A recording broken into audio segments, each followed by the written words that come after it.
बिस्मिल्लाहिर्रहमानिर्रहीम। अस्सलाम वालेकुम dear students.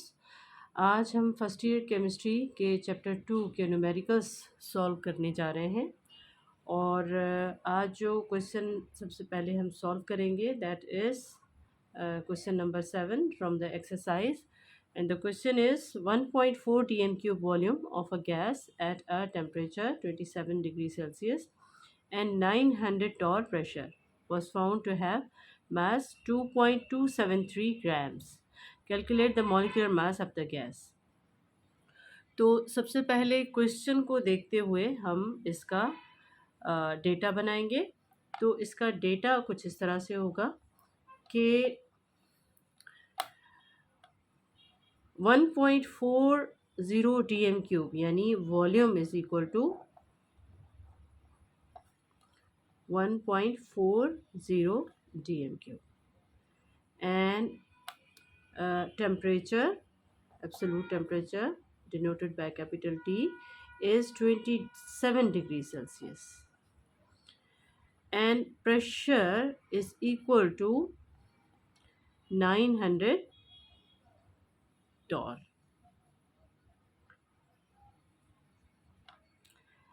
and the mass of the gas is given as 2.273 grams and we have to calculate the molecular mass of the gas.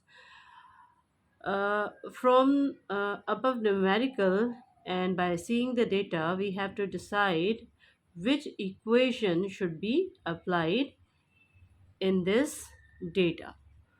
तो हम यहाँ पे देख रहे हैं कि यहाँ पे वॉल्यूम है, टेम्परेचर है, प्रेशर है और मास भी गिवन है और हमें मॉलिक्यूलर मास फाइंड आउट करना है। तो यहाँ पे गैस लॉज में P V is equal to n R T का फॉर्मूला अप्लाई होगा क्योंकि इसमें वॉल्यूम है, टेम्परेचर है और प्रेशर है।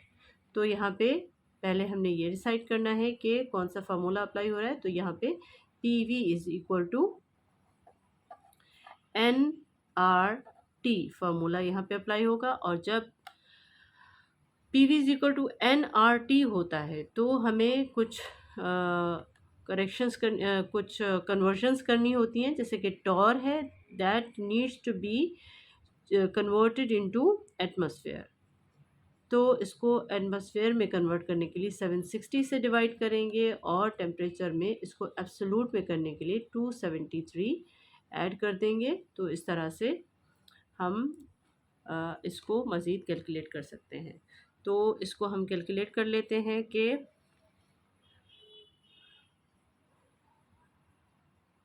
27 plus 273 that is equal to 300। तो यहाँ पे हम 300 हमारा केल्विन हो जाएगा और 900 जो कि टॉर है इसको हम कन्वर्ट कर रहे हैं एटमॉस्फेयर में। तो इसको 760 से डिवाइड करेंगे तो हमारे पास जो आंसर आएगा दैट इज़ 1.18 यानी कि हमारे पास 1.18 एटमॉस्फेयर प्रेशर है।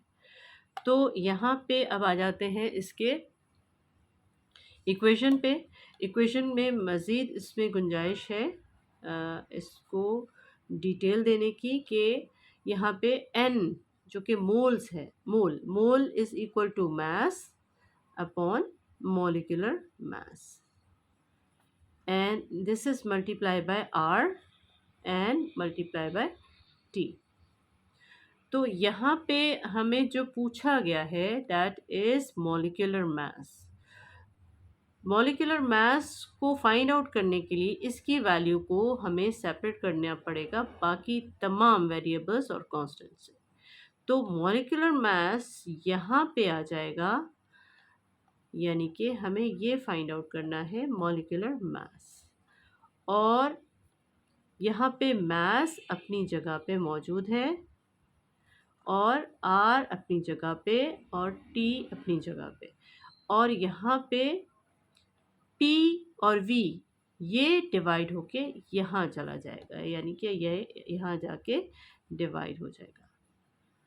तो ये हमारे पास एक इक्वेशन आ गई जिसके थ्रू हम फाइंड आउट कर सकते हैं molecular mass of the gas. तो molecular mass is equal to mass is given in the data and the given the numerical, that is 2.273, R की value 0.0821 and temperature is 300 kelvin है और pressure की value 1.18 और temperature, sorry यहाँ पे हमने V लिखना था, वॉल्यूम है, और V volume is equal to 1.40 DMQ।